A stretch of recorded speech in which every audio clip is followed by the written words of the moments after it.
Assalamualaikum warahmatullahi wabarakatuh. Saya sedang bersama dengan senior saya, kakak kelas saya di Mesir, Al-Mukarram, Ustadz Dr. Damanhur Abbas. Nikmati kajian-kajian tausiah beliau yang bergizi, berkualitas di channel Ustadz Damanhur Abbas. Jangan lupa tonton, subscribe, like, share, and comment. Assalamualaikum warahmatullahi wabarakatuh.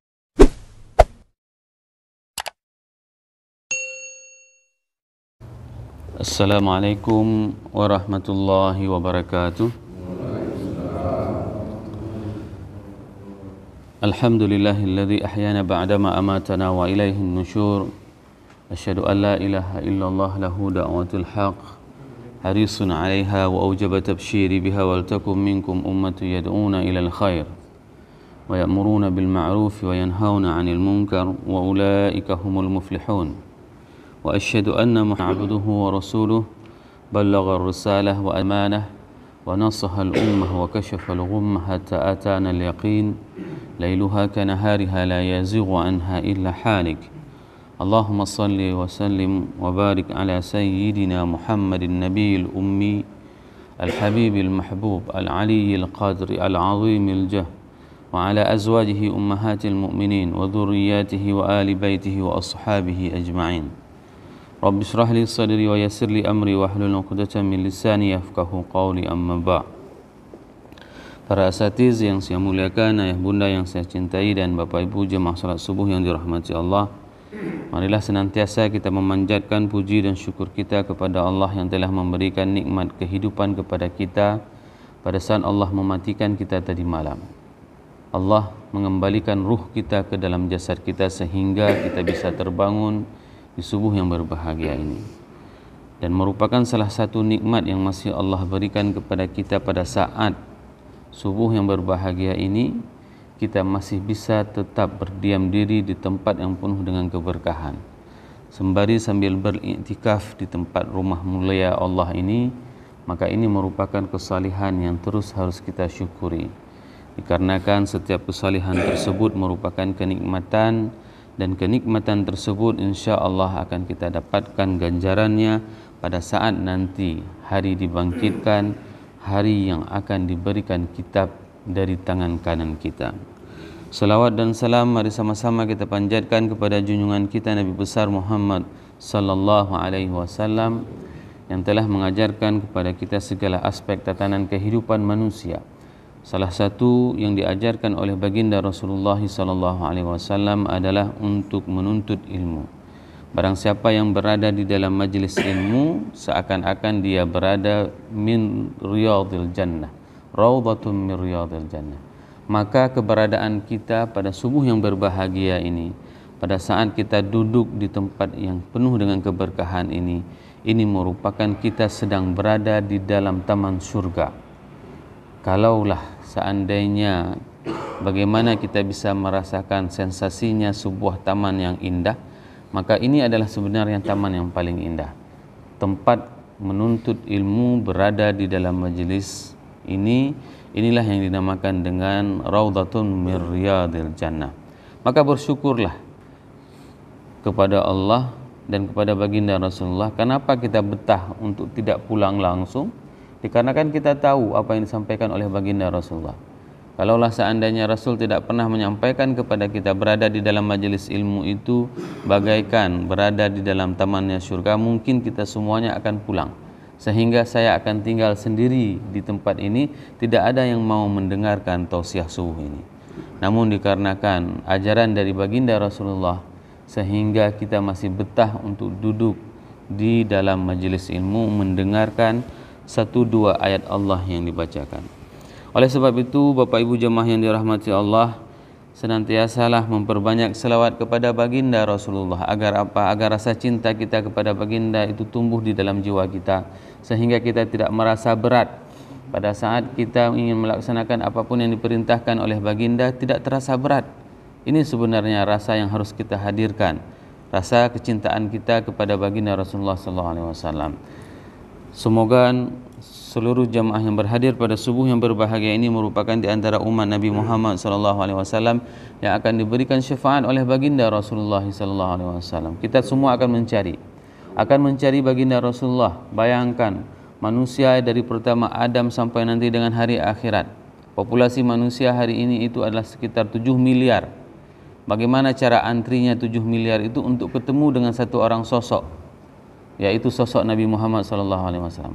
Dengan kita berselawat kepada baginda Rasulullah, semoga kita nanti dengan mudahnya akan diberikan syafaat oleh baginda Rasulullah SAW kepada kita, dan kita akan mudah dikenal oleh beliau, yaitu baginda Rasulullah SAW. Bapak Ibu jemaah yang dirahmati Allah, pada subuh sebelumnya kita telah membahas bagaimana nasib orang-orang yang diberikan kitab dari tangan kanannya. Mereka akan kembali kepada keluarganya dengan senang. Ini merupakan salah satu ungkapan pada saat kita berpergian jauh merantau, sekian lama tidak pulang kampung. Ada rasa yang sangat luar biasa pada saat kita bisa pulang kampung, ketemu sama orang-orang yang kita cintai. Ini adalah gambaran bagaimana situasi pada saat hari akhirat. Kita nanti akan diberikan kitab, buku catatan itu dari sebelah kanan kita. Kita akan mengambilnya dengan tangan kanan. Dan orang-orang tersebut adalah orang-orang yang paling bahagia. Dan berikutnya, di ayat berikutnya, ayat 10, Allah berfirman tentang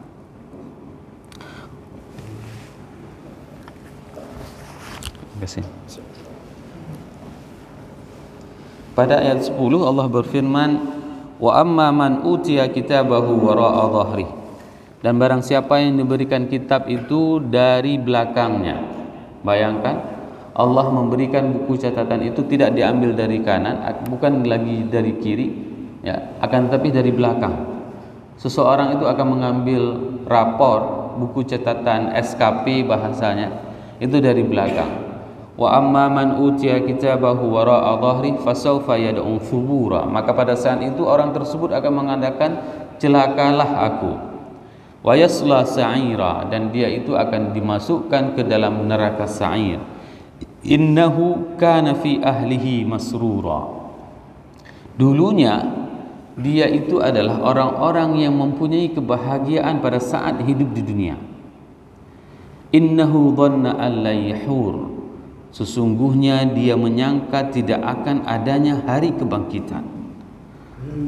Bala inna rabbahu kana bihi basira, tidak, sesungguhnya Allahnya itu adalah maha melihat terhadap segala sesuatu perbuatan yang dilakukan oleh manusia. Imam Ibnu Ashur di dalam kitabnya Tafsir wa Tahnwir, beliau menjelaskan bahwasanya man utiya kitabahu wara'a dhahri wa huwa al-kafir, siapa mereka yang diberikan kitab dari belakang, yaitu orang-orang kafir. Annahu yu'ti kitabahu bishimali, dan mereka itu diberikan kitab, akan mengambil kitab itu dari tangan kiri dan dari belakang. Di Indonesia, setiap bupati dan wali kota itu akan mendapatkan penghargaan dari Menteri Dalam Negeri setiap tahun. Ada yang paling mencolok pada saat penghargaan itu diberikan oleh Menteri Dalam Negeri. Kabupaten kota yang mempunyai prestasi itu diberikan penghargaan itu diberikan dengan tatap muka seperti itu, disalamin, setelah itu minta foto. Itu kabupaten kota yang berprestasi. Tapi bagi kabupaten kota yang tidak mempunyai prestasi, dibagi sertifikatnya seperti ini, dipanggil cepat-cepat jalan terus. Sehingga apa? Rasanya itu bagi pejabat daerah yang tidak mempunyai prestasi, malunya luar biasa. Ini adalah gambaran bagaimana kehidupan di dunia. Di dunia saja kita sudah bisa merasakan kalau seandainya prestasi kita itu tidak dihargai seperti itu. Kenapa? Karena kita memang tidak ada prestasi. Kebocoran anggaran di sana sini. Nah, bayangkan kalau seandainya kehidupan orang-orang kafir ini yang tidak mau beriman kepada Allah, maka mereka itu akan diberikan kitab dan mereka akan mengambilnya dari belakang, tidak akan pernah melihat Allah. Mereka mengambil dari belakang dan mengambilnya dari tangan kiri. Dan apa yang akan diungkapkan? Diungkapkan di sini, wadzalika aidan fi suratil Haqqah, qaulihi ta'ala, a'udzubillahi minasyaitonir rajim, wa amma man utiya kitabahu bishimali fayaqulu ya laitani lam uta kitabi. Siapapun yang diberikan kitab buku catatan sebelah kiri, maka orang itu akan mengatakan, aduh lebih baik aku tidak diberikan kitab. Kalau memang demikian, enggak usahlah dikasih buku catatan tersebut. Kenapa? Karena diberikan dan diterima dengan tangan kiri. Maka ini adalah kesempatan kepada kita, Bapak Ibu jemaah yang dirahmati Allah. Pada saat Allah memberikan kesempatan hidup kepada kita, banyak dosa yang pernah dilakukan oleh manusia. Minta ampun kepada Allah. Agar apa? Agar semua catatan tersebut dihapuskan oleh Allah. Dan saya berulang kali mengatakan, kalau meminta doa kepada Allah, menggunakan dengan kata-kata afuun, bukan dengan kata-kata ghufrun. Kenapa? Kalau kata-kata ghafara, Allahumma ghafirli, itu misalnya ini buku catatannya dan ada dosanya, itu masih ada tulisan dosanya. Jam sekian tanggal sekian kamu telah berzina, jam sekian tanggal sekian kamu mencuri, jam sekian, itu semua catatan dosanya ada. Tapi diampunkan oleh Allah dengan kata-kata ghafara, yaitu dicoret semua dosa tersebut. Tapi masih tercatat dosanya. Tapi kalau seandainya kita meminta kepada Allah dengan kata-kata afuun, yaitu Allahumma innaka afuun tuhibbul afwa fa'fu anna, semua dosa yang pernah dilakukan oleh manusia kecuali dosa mengambil hak orang lain, hutang, ya, itu tidak akan pernah diampuni kecuali orang yang kita ambil haknya memaafkan. Semua dosa kriminalitas kecuali dosa hutang, ya, itu semua akan dihapuskan oleh Allah. Dosa yang berhubungan dengan Allah, pernah melakukan zina, pernah melakukan mabuk-mabukan, semua itu kalau seandainya kita meminta ampun, menyesalinya, maka itu akan diampuni oleh Allah. Dan yang paling dahsyatnya, semua dosa tersebut tidak pernah lagi ada dalam buku catatan kita. Semua terhapuskan. Ini dahsyatnya berdoa dengan kata-kata afuun. Maka kita sangat dianjurkan agar apa? Agar kita tidak menerima kitab dari belakang dengan tangan kiri. Ayyu'ti kitabuhu min khalfihi fayu'khadahu bishimalihi tahqiran. Kenapa diberi dari belakang? Tahqiran, penghinaan, ya. Tahqiran lahu wa yanawaluhu min wara'a dhahrihi idharan lil ghadab. Dan diberikan dari sisi belakang, ini merupakan bentuk kemarahan, kemurkaan dari Allah kepada orang tersebut. Ya. Pertama penghinaan, yang kedua itu adalah bentuk kemarahan dari Allah. Bihaitsu la yanzuru, dikarenakan Allah tidak akan pernah menatapnya. Munawalahu kitabahu ila wajhihi. Ini adalah 3 kondisi kenapa seseorang itu pada saat diberikan kitab dari belakang. Yang pertama adalah tahqiran, yang kedua adalah lil ghadab, dan yang ketiga adalah la yanzur. 3 hal ini sampai dia apabila seseorang itu diberikan kitab dari belakangnya. Pada ayat berikutnya Imam Ibnu Ashur menjelaskan wa yanqalibu ila ahlihi ay yarji, yaitu kembali kepada keluarganya. Wal inqilab ruju'un ila makanil ladzi ji'a minhu. Wa qad taqaddama qariban fi suratil mutaffifin, dan ini sudah pernah kita jelaskan di dalam surat Al-Mutaffifin. Inqilab ini adalah seseorang itu kembali pada saat dia datang dari tempat asalnya. Kalau misalnya seperti tadi, Bapak Ibu, saya semuanya datang dari rumah. Maka pada saat kita pulang, maka kita pulangnya menggunakan kata-kata inqilab. Wa yanqalibu ila baitina, maka kita pulang ke rumah kita, bukan singgah ke warung kopi. Itu menggunakan kata-kata inqilab. Tapi begitu kita singgah kepada warung kopi, istilah yang digunakan dalam bahasa Arab itu lain lagi namanya.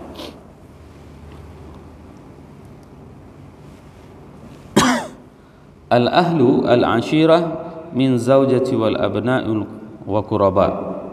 Yang dimaksud dengan ahlu itu adalah keluarga dari hubungan pernikahan, diantaranya itu menghasilkan anak dan kerabat. Wa yad'u thubura an-nida ay yunadi thubur bi ay yuqal ya subur. Ya, bahwasanya subur itu merupakan sebuah ungkapan yang mengungkapkan tentang kecelakaan. Duhai celakanya. Ini adalah ungkapan yang diungkapkan oleh orang-orang yang menerima kitab dari belakang badannya. Kenapa? Karena pada saat itu dia akan responsif terhadap apapun aktivitas yang dia lakukan. Pada saat diberikan kitab dari belakang, maka dia akan mengatakan celakalah. Bahasa misalnya kita pada saat mendengarkan orang-orang biasa, kalau dia tidak membiasakan dengan ucapan yang baik, begitu dia terjatuh, apa dia katakan? Mampus misalnya, seperti itu. Ini refleksnya. Refleks pada saat orang diberikan kitab dari belakang, maka dia akan mengungkapkan dengan kata-kata ya subur, ya, wahai celakanya. Wa yasla sa'ira. Wa qira'atun Nafi wa Ibnu Katsir wa Ibnu Amir wa Kisai bitasydidil lam, ya, di mana dibaca wa yusalla bukan wa yasla. Ini boleh dibaca seperti itu. Nanti pada saat imam membaca wa yusalla jangan dikoreksi, ya. Karena apa? Biasanya kalau orang tidak pernah membaca qiraat, dia akan mengoreksi seakan-akan imam itu salah, padahal itu boleh dibaca. Boleh dibaca wa yasla, boleh dibaca dengan wa yusalla. Siapa bacaan yang seperti ini? Ini dibaca oleh Nafi', Ibnu Katsir, wa Ibnu Amir, wa Kisai bitasydidil lam, ya. Biasanya para imam tidak akan membacakan bacaan seperti ini kecuali memang dia akan menjelaskan, saya akan menjadi imam dengan bacaan qiraah fulan, saya akan menjadi imam dengan bacaan qiraah fulan. Jangan terjadi fitnah bagi para jamaah. Misalnya dibaca wadduha, ada yang membaca dengan wadduha, boleh. Tapi kalau misalnya tidak dijelaskan terlebih dahulu, nanti makmumnya protes, dikoreksi, padahal bacaannya dibenarkan. Innahu kana fi ahlihi masrura musta'malun fit ta'jib. Ini adalah digunakan sebuah keungkapan yang menakjubkan, di mana bahwasanya orang-orang kafir, lihatlah dan perhatikanlah kehidupan mereka itu pada saat kehidupan di dunia itu sangat-sangat bahagia. Padahal itu hanya terkesan bahagia. Bapak Ibu boleh melihat bagaimana kehidupan orang-orang bule, ya.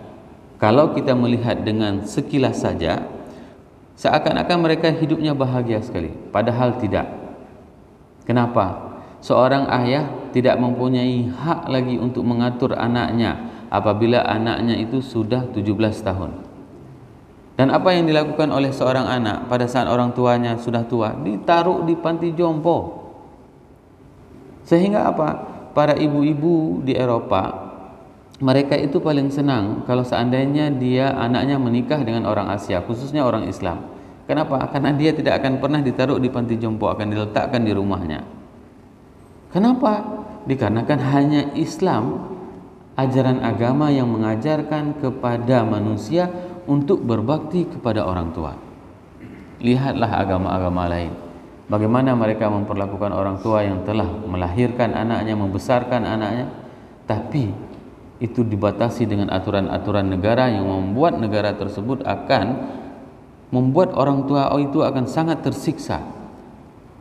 Sehingga apa? Mereka hanya berhubungan dengan orang tua itu dalam 1 tahun 1 hari, yang disebut juga dengan hari-hari Mother Day, Father Day, hari ibu, hari ayah. Kalau kita orang Islam itu tidak pernah kita merayakan hari-hari seperti itu.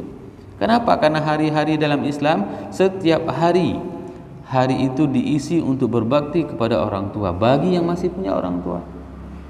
Maka bersyukurlah pada saat Bapak Ibu masih mempunyai orang tua. Itu adalah surga yang terdekat di dalam rumah tangga kita. Tidak usah mesti cari jauh-jauh, pergi umrah, pergi ke sana, pergi ke sini, tapi orang tuanya terlantar, tidak pernah diperhatikan. Tidak. Maka gambaran orang-orang kafir, ya, bahwasanya mereka itu kelihatannya bahagia sekali kehidupan di dunia, tetapi tidak. Kehidupan mereka itu sangat-sangat sangat-sangat tersiksa. Di dalam surat lain Allah berfirman, wa qawluhu wa idza qalabu ila ahlihi inqalabu fakihin, ya. Ini merupakan bagaimana mereka kondisi pada saat mereka kembali kepada keluarga mereka. Innahu dhanna an la yahur mawqi'ut ta'lil lil madhmum jumlatun wa amma man utiya kitabahu wara'a dhahri. Ini merupakan penjelasan dari orang-orang yang menerima kitab dari belakang mereka. Kenapa mereka bisa menerima kitab dari belakang? Dikarenakan mereka mempunyai sebuah keyakinan bahwasanya mereka tidak akan pernah dibangkitkan. Ini yang paling bahaya. Kenapa seseorang itu bisa melakukan kriminalitas, mencuri, mengambil hak orang lain, menindas orang lain? Dikarenakan mereka tidak mempunyai pemahaman bahwasanya perilaku mereka itu akan dibalas nanti di hari akhirat. Kalau seandainya seseorang itu mempunyai pemahaman bahwasanya adanya hari kebangkitan, maka dia akan lapangkan dadanya. Dia tidak akan pernah mengambil hak orang lain. Dia tidak akan pernah menzalimi orang lain. Ini sebenarnya kehadiran pemahaman tentang adanya hari bangkit, sehingga itu akan memproteksi diri kita dari segala macam bentuk kriminalitas. Innahu dhanna an la yahur, bahwasanya mereka meyakini, ya, menduga bahwasanya mereka tidak akan pernah dibangkitkan. Inna rabbahu kana bihi basira, sesungguhnya Allah itu maha melihat. Hari ini Bapak Ibu jemaah yang dirahmati Allah, subuh yang berbahagia ini, duduk kita di sini sambil terkantuk-kantuk, itu dilihat oleh Allah, dicatat oleh Allah sebagai amal pemberat mizan kita. Tidak ada satupun yang bisa lepas dari pantauan Allah. Mungkin ada jalan-jalan yang itu tidak dipasang CCTV, akan terlepas. Tapi pada saat seseorang itu menghadirkan dalam pantauan Allah, maka dia tidak akan pernah melakukan kriminalitas. Itulah hebatnya, dahsyatnya keimanan seorang mukmin. Pada saat dia beribadah kepada Allah, ka'annahu yarak, seakan-akan Allah melihat kita. Fa illam takun tarahu, dan apabila kita tidak bisa melihat Allah, fa innahu yaraka. Ini adalah hal yang memang harus kita tanam dalam jiwa kita. Kenapa kita salat? Bukan dikarenakan diperintahkan sama pimpinan, dikarenakan kita diperintahkan sama Allah dan Allah melihat aktivitas kita. Kenapa kamu tidak mau berzina padahal kamu sudah ngambil cuti keluar daerah, ada perjalanan dinas? Kenapa kamu tidak melakukan zina? Ada jawaban dari salah seorang tentara. Saya takut, Ustaz. Takut kenapa? Karena saya dipantau sama Allah. Pimpinan saya itu terlepas dari pantauan karena saya jauh dari beliau. Tapi pada saat saya melakukan perzinaan, maka saya itu terpantau oleh Allah, sehingga dia tidak melakukannya. Teman-teman yang lain ada yang mengatakan masa bodoh. Ada orang yang beranggapan seperti itu. Dikarenakan apa? Dikarenakan mereka itu tidak pernah meyakini dan tidak pernah mendengarkan ayat ini. Inna rabbahu kana bihi basira, sesungguhnya Allah itu melihat kita, memantau kita, semua aktivitas kita ini adalah dalam pantauan Allah, sehingga kita tidak akan pernah melakukan hal-hal yang dilarang oleh Allah. Dan apa yang kita lakukan? Kita akan melakukan semua aktivitas yang akan dapat memperberat amal kita, yang akan dapat memperberat mizan kita di hari akhirat. Pada saat kita nanti ditimbang oleh Allah, maka kita akan menerima kitab dari sebelah kanan, bukan dari belakang dengan sebelah kiri. Semoga apa yang saya sampaikan ini bermanfaat kepada diri saya dan kepada jamaah semuanya. Subhanakallahumma wa bihamdik, asyhadu an la ilaha illa anta, astaghfiruka wa atubu ilaik. Wassalamualaikum warahmatullahi wabarakatuh.